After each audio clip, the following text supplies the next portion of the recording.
হজরত হুদ আলাইহিসসালাম ও সাদ্দাতের তৈরি বেহেশতের ঘটনা কি আপনারা শুনেছেন? চলুন আজ আপনাদের মরুভূমির বুকে হারানো সেই স্বর্ণের তৈরি জান্নাতের গল্প শোনানোর চেষ্টা করি। এই গল্পটি শুধুমাত্র ইতিহাসের পাতায় রয়েছে, বিষয়টি এমন নয়। আল্লাহ তাআলা তাদের ব্যাপারে কথা বলেছেন পবিত্র কোরআনেও। পবিত্র কোরআনের সূরা ফজরের ৬ থেকে ৮ নম্বর আয়াতে আল্লাহ তাআলা বলেন, তুমি কি ভেবে দেখনি তোমার প্রতিপালক আদ জাতির সাথে কি করেছিলেন? তাদের ছিল সুউচ্চ সব স্তম্ভ, যেমনটি পৃথিবী কোনোদিন দেখেনি এর আগে। এ আয়াতে প্রমাণ করে আরবরা একসময় খুব ভালো করেই জানত ইরামের কথা। ইরাম হচ্ছে সেই জায়গা যেখানে সাদ্দাত জান্নাত তৈরি করেছিল।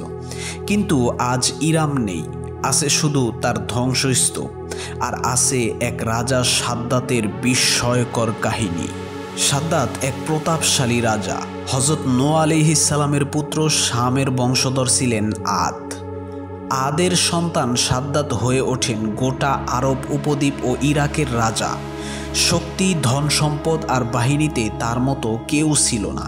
সে ছিল অহংকারী, আল্লাহর আদেশ অমান্যকারী। তখন আল্লাহ তাআলা তাদের দিকে পাঠালেন নবী হুদ আলাইহিসসালামকে। হুদ আলাইহিসসালাম দিন রাত তাদের একত্ববাদের দাওয়াত দিতেন, আল্লাহর পথে তাদেরকে ডাকতেন। আর হুদ আলাইহিসসালাম বলতেন, হে আমার জাতি, তোমরা আল্লাহকে একমাত্র রব মনে করে তার ইবাদত করো। তিনি ছাড়া তোমাদের আর কোনো ইলা নেই। কিন্তু সাদ্দাত আর তার জাতি তার ডাকে সাড়া দিল না, বরং তারা নিজেদের শক্তিতে গর্ব করতে লাগলো এবং হযরত হুদ আলাইহিসসালামকে নিয়ে উপহাস করতে লাগলো। একদিন হুদ আলাইহিসসালাম সাদ্দাতকে বললেন, আল্লাহ মুমিনদের জন্য আখেরাতে এমন এক বেহেশত রেখেছেন যেখানে থাকবে অমরত্ব, শান্তি আর আনন্দ। কিন্তু সাদ্দাত অহংকার ভরে হেসে বলল, আমি আখেরাতের বেহেশত চাই না। আমি এমন এক বেহেশত বানাবো এখানেই, এই দুনিয়াতেই, এমন বেহেশত যা দেখে মানুষ অবাক হয়ে যাবে, এবং আমি আমার নিজের তৈরি বেহেশতেই থাকব। এরপর শুরু হলো সাদ্দাতের আজীবনের সবচেয়ে বড় পরিকল্পনা, দুনিয়ার বেহেশত নির্মাণ করা। সাদ্দাত দূত পাঠালেন তার সমস্ত শাসিত দেশে। বললেন, যার কাছে যা রয়েছে, সোনা, রূপা, হীরা, মুক্তা, জহরত, সব নিয়ে আসবে। মেশক, আম্বর, জাফরান কিছুই লুকাইলে চলবে না। যদি কেউ অবাধ্য হয় বা লুকিয়ে রাখে, তবে তার জন্য থাকবে ভয়ানক শাস্তি। চারদিক থেকে ধনরত্ন এসে জমা হতে লাগলো সাদ্দাতের দরবারে। হাজার হাজার দক্ষ কারিগর ও শিল্পীকে ডাকা হলো। স্থান নির্ধারণ করা হলো ইয়েমেনের এক বিস্তীর্ণ মরুভূমিতে। আয়তন প্রায় ১৪০ ক্রোশ।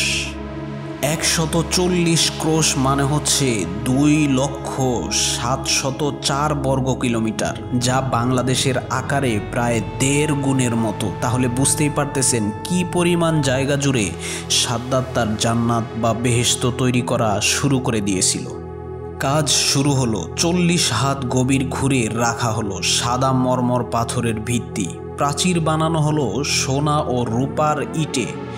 প্রাসাদ ছিল ৩ লক্ষ। প্রতিটি প্রাসাদ এমনভাবে সাজানো হলো যেন মনে হয় স্বপ্নের কোনো কল্পনার রাজ্য এটি।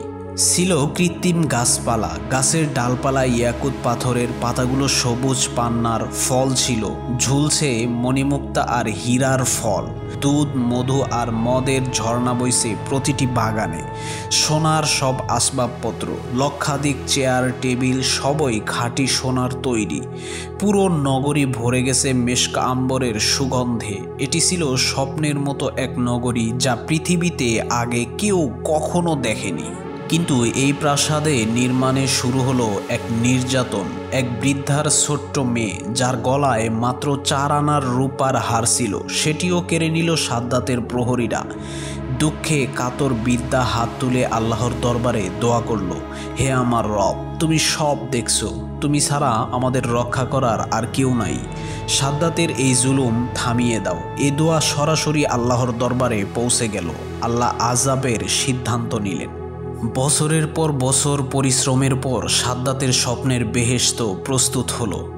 সে হাজার হাজার সেনা নিয়ে নগরীর দিকে যাত্রা করল তার বেহেশতে প্রবেশ করার জন্য।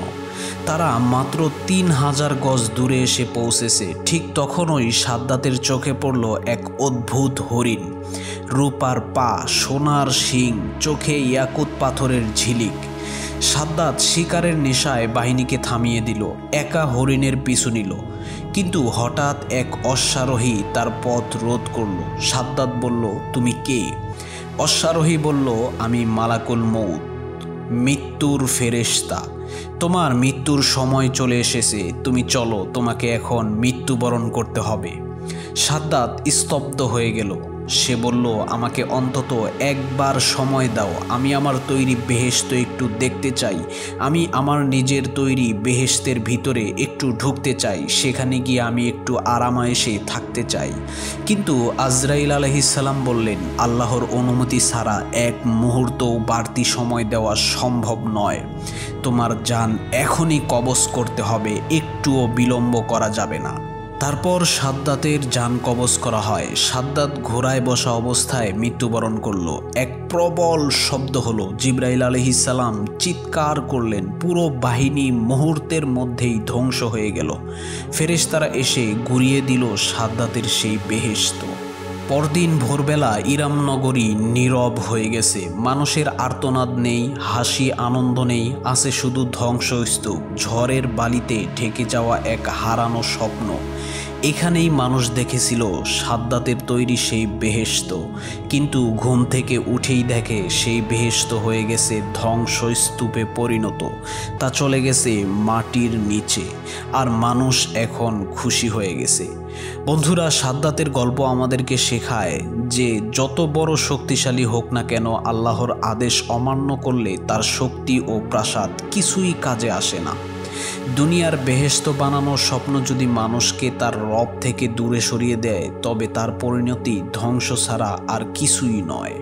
প্রিয় বন্ধুরা, আমাদের এই চ্যানেলে আমরা এরকম আরও অনেক ইসলামিক ভিডিওগুলো তৈরি করে থাকি। যদি আপনার এই ভিডিওগুলো ভালো লাগে তাহলে অবশ্যই লাইক, কমেন্ট, শেয়ার করে আমাদের চ্যানেলটি সাবস্ক্রাইব করে আমাদের পাশেই থাকবেন। ধন্যবাদ।